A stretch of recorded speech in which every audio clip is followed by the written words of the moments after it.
you've ever watched video analysis of yourself, you probably thought you did an amazing turn and then watched the video analysis and realized that that amazing turn was probably subpar and not really amazing.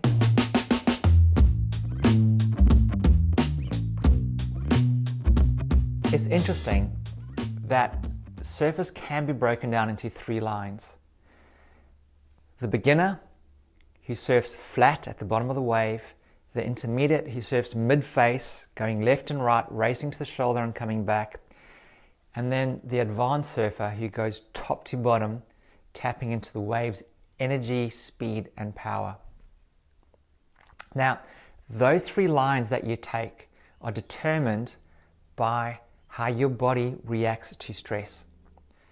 If you take off on a wave and your body's frozen, because there's so much information, you don't know what to do, you're going fast, there's just people coming past you, you just freak out and you freeze.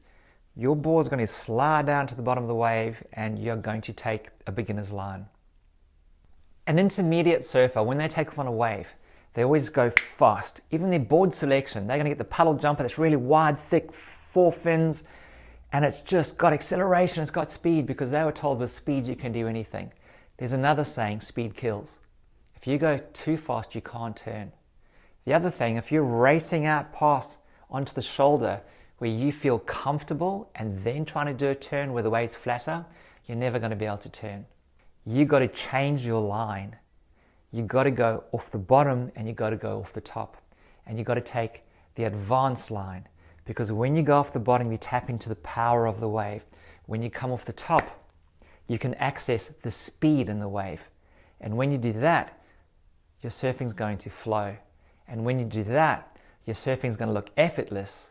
And then when you watch the video footage of yourself surfing, you will like what you see. Now, you don't have to be a beginner to take a beginner's approach.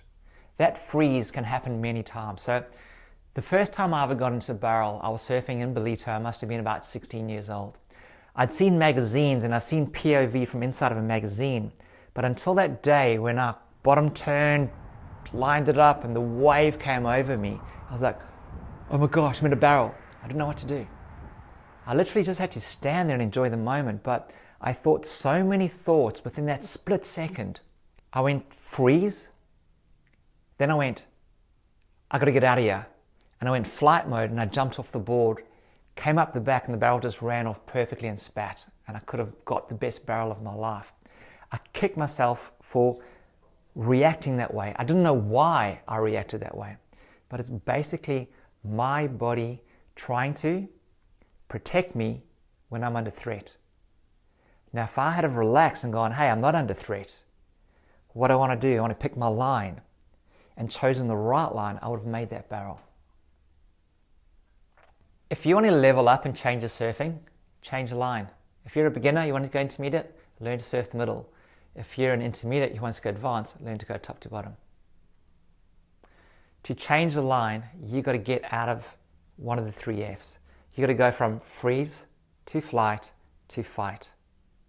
In order to go through those transitions, you are going to go through an S-curve. That means you're going to suck at it before you get great at it.